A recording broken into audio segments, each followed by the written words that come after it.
Hello everyone. I've been streaming my art sessions with regards to Volatile on Twitch. It happens every Tuesday at 9 p.m. Eastern Standard Time. And I decided that instead of uploading the full video uncut and unedited, I'm gonna upload a condensed version and talk over what I'm doing. What you see here is actually my progress on one of the new enemies for the last faction in the game.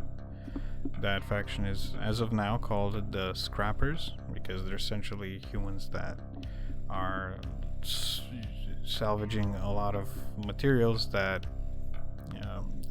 are a result of little skirmishes between the alien faction and the other human factions. This enemy is called the Boomer for now. I just thought it would be funny. It has, as you can see in the sketch there, just a long cannon that actually retracts as it shoots, reminiscent of some of the old artillery cannons from World War I. So part of the process is essentially singling out the different sections of the sketch, figuring out exactly what will be movable and what won't. So the cannon itself, I'll split that up into two sprites. The ship will mostly be its own independent sprite because there's not going to be moving parts there. It's just the cannon that's going to be a moving part. And then my whole process is essentially creating different layers for the different pieces, and I try to get them to look as clean as possible by creating a mask with vectors. That helps me keep everything tight and not have to edit little faded parts of the layer that I may not catch. For example, there are instances even in during this session that I forget that I'm not locking a layer's colors, or I'm not working within a mask. I'm just working on a completely unlocked layer, and I end up drawing outside of the scope of the element that I'm drawing. So I have to then create a layer mask and edit that out. Now the problem that I'm encountering sometimes with these little mistakes is that importing them to GameMaker means that, so if I import them to GameMaker, I have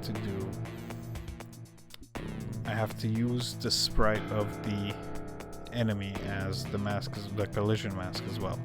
So if there's parts there that are just very, very faint or barely visible, that extend farther than the intended parts of the sprite, the player will actually collide with those almost faded out pixels within the sprite, and that just clearly just looks unrealistic. But I think I've got that covered for the most part. Here I'm actually trying to create a bit like the whole problem with this enemy is that I just was having difficulty finding ways to make it look just put together from scrap and a little bit menacing, because the scrappers are intended to be just a bit like unruly and just menacing. But yeah, here I'm trying to make the engine just a bit more complicated to bring a little bit of a visual flair. And I don't always know how big I'm gonna make these enemies with relation to the player.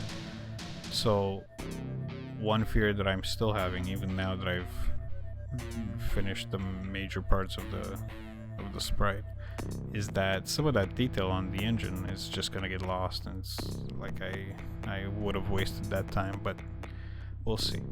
I think it's big enough that that detail will actually show through in the game, but we'll see. So this video is actually two separate streams, one from May 6th and one from May 11th. And I combined them because first I just forgot to upload the May 6th one by itself, and second I'm working on the exact same enemy, so I figured why not. In between streams I just work on other elements of the game, so I left this up. I left the sprite itself just for the stream. So yeah, I'm still working with, I had the idea of just broken up pieces of, they look like, steel beam supports. And that was intended to just show that, okay, they're trying to have a bit of a cool looking ship, but it's just made up of other broken pieces of metals and ships and buildings, I guess. Not buildings, but other bases that they've just repurposed. So I did everything there by hand because yeah, the holes within those metal pieces aren't exactly properly calculated to be spaced apart by the same amount or all that, but I think it looks fine. Especially from far apart, you can't really tell that they're not properly spaced. And yeah, you'll just see some parts where I was explaining to the stream, to the viewers there, just a bit of other parts of the faction. I still have to work on the main boss there. But this is a small faction. It only has a couple of enemies so far anyway, and one boss. It'll have just small quests. I think I am planning to make another enemy that's smaller in size, just to add a bit of a variety of enemies for you to fight from this faction.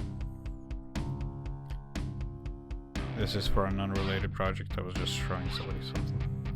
So, back to this.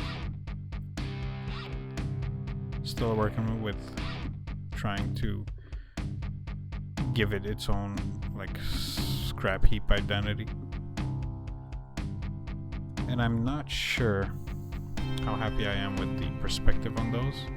It looks a bit odd because the middle of the ship, the middle section, is actually where that highlight in purple is, but the metal support beam actually still tilts the other way, even though it's past the midpoint of the ship.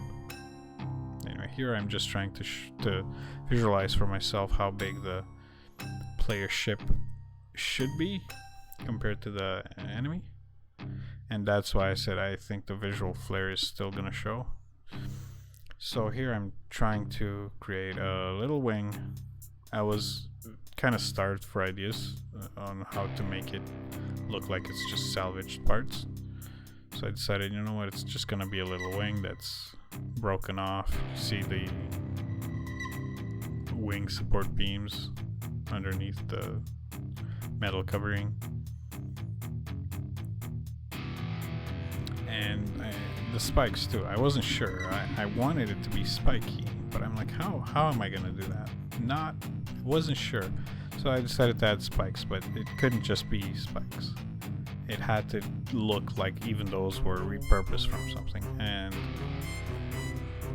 I decided, you know what, let me see if I can just make it look like it's piercing through the ship.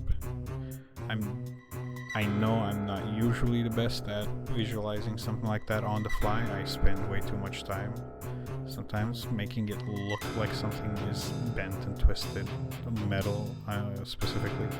But I think I did an okay job. The sprite itself isn't finished, but for the most part, it's done. What I still have to work on is actually just shading it just a bit better, increasing the highlights and the shadows too. But yeah, that's pretty much it for these two streams. I'll be streaming more with regards to the other enemies too, and maybe a little bit of programming as well. The stream is at twitch.tv/BO88N, and I'm going to try to stream every Tuesday at 9 p.m. Eastern Standard Time. I'll see you guys in the next video. Cheers.